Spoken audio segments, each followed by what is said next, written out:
So this video is going to continue working on this unit circle. So I'm going to take these triangles out here, and we are going to apply this same process to our other triangles. So we are going to jump up and we are going to do our blue 60-degree triangles. Now, if you're thinking about 30, 60, 90 triangles, and what we just drew in for the last triangle,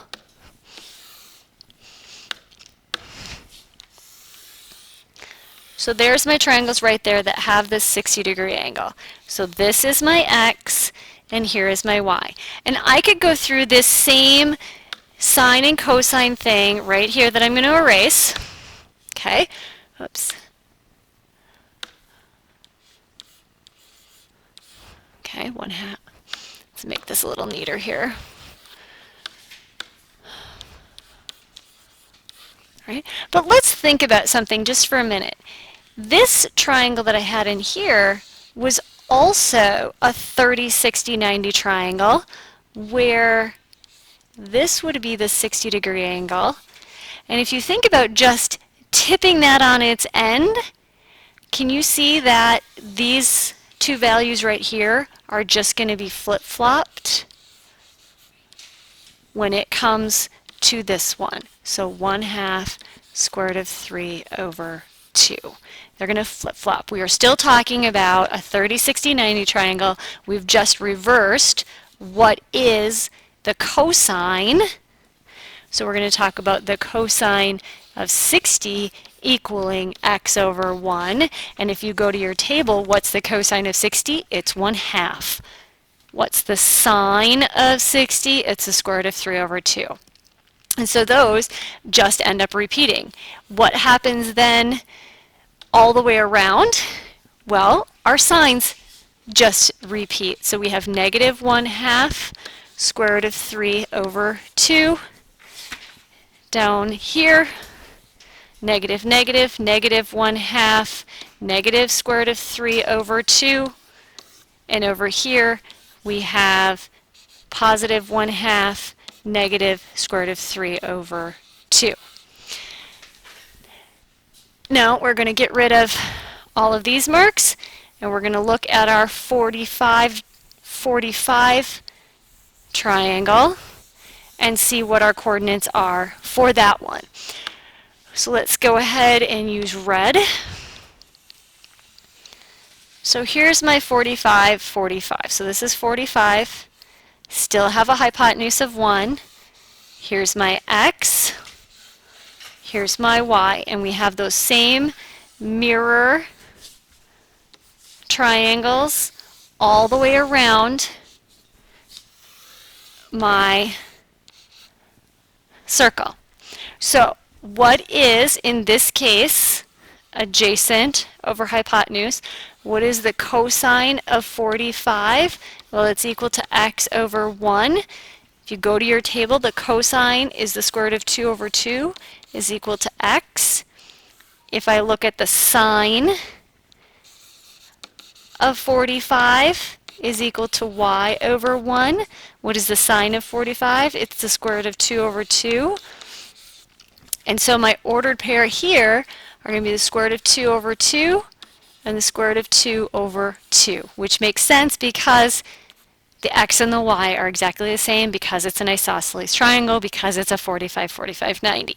So around the circle, that means this is negative, positive, negative square root of 2 over 2, positive square root of 2 over 2. That means that negative, negative, this is negative square root of 2 over 2, negative square root of 2 over 2. And that means that this one, positive, negative, square root of 2 over 2, negative square root of 2 over 2.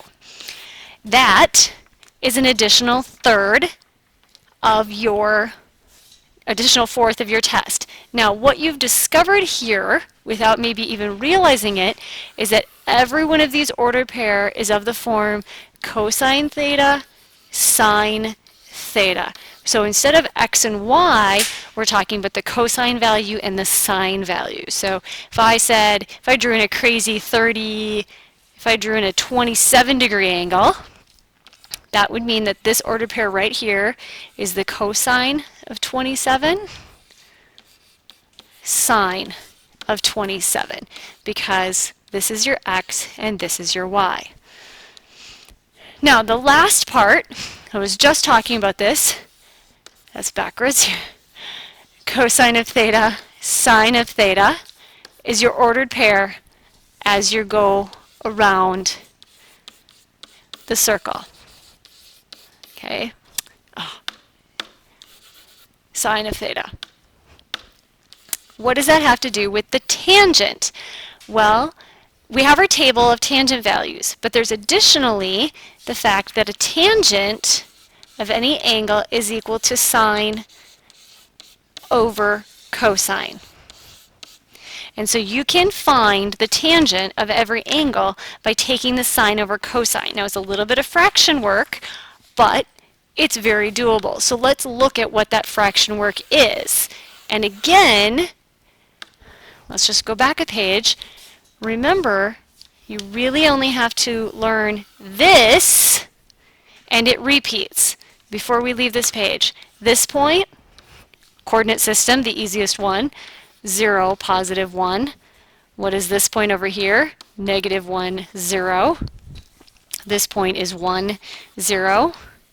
And this point is 0, negative 1. Don't want to forget the easy ones. So, if you remember, first quadrant and your axes, you know the entire unit circle.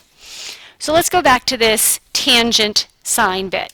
So if we think about this point right here, we were talking that our ordered pairs are the square root of 3 over 2, 1/2. Well, if tangent is sine over cosine, that means that the tangent of 30, because remember that's where we are right here, is at 30, is going to be the sine of 30 over the cosine of 30, which is 1/2 over the square root of 3 over 2. Now fractions over fractions seem hard, but remember that 1/2 divided by the square root of 3 over 2. We divide fractions by multiplying by the reciprocal of the second one. 1/2 times 2 over the square root of 3. I just flip the second one. Those cancel. I can't leave square root of 3 in the denominator. So my tangent is the square root of 3 over 3 for 30 degrees. Now what do you think happens as you're moving your way around? Well, over here, your sine and your cosine values didn't change, but what changed were your sines. So the tangent of this angle, which happens to be a 150, if we just use degrees, is going to be the square root of 3 over 3, except in this quadrant we have 1 negative, 1 positive. If I take a positive divided by a negative, it's negative. In this quadrant, those are both positive. In this quadrant, I have 2 negatives. What happens when I take a negative divided by a negative? I end up with a positive. And here, I have a positive negative. And when I have one of each in a division problem, I end up with a negative. So there are your tangent values for that 30 degree and its reference angles. So let's go ahead and look at the other ones. Again, we are still, I'll write this over here, tangent is equal to sine over cosine. That's called an identity. So what was this next one? This one is the square root of 2 over 2 square root of 2 over 2. Well, it's easy to see if I divide something by itself. So the tangent of 45 is equal to the square root of 2 over 2 all over the square root of 2 over 2. Something divided by itself is 1. So the tangent here is 1. What happens as I work around? Well, a positive divided by a negative, negative 1.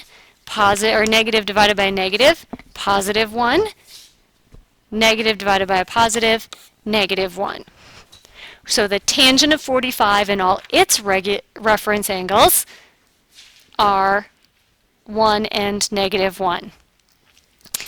If we erase that and we look at our 60-degree angle, we said that we had ordered pairs of 1/2 square root of 3 over 2. So the tangent of 60 is going to be equal to the sine of 60 over the cosine of 60, which is equal to the square root of 3 over 2 divided by 1/2.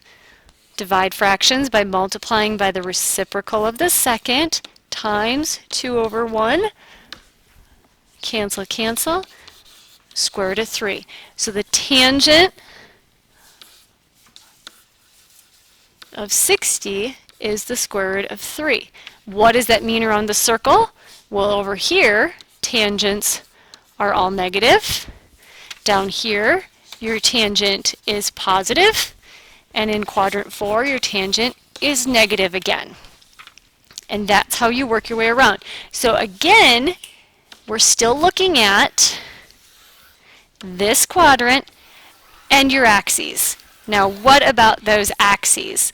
So if I'm right here with a sine value of 0, 1,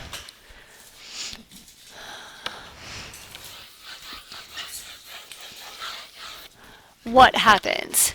So remember, cosine sine, so the tangent of 90 is sine over cosine, 1 over 0.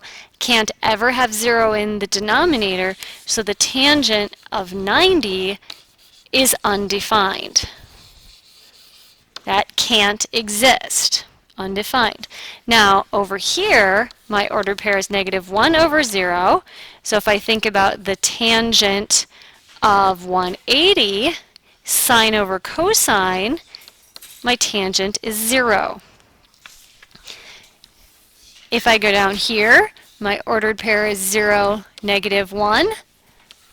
So my tangent of 270 is going to equal negative 1 over 0. Can't do that. Undefined. And what happens at 360? 1, 0. So the tangent of 360 is equal to 0 over 1, which is 0. That completes the whole unit circle. Please study this. You will have 2 chances at that memorization quiz.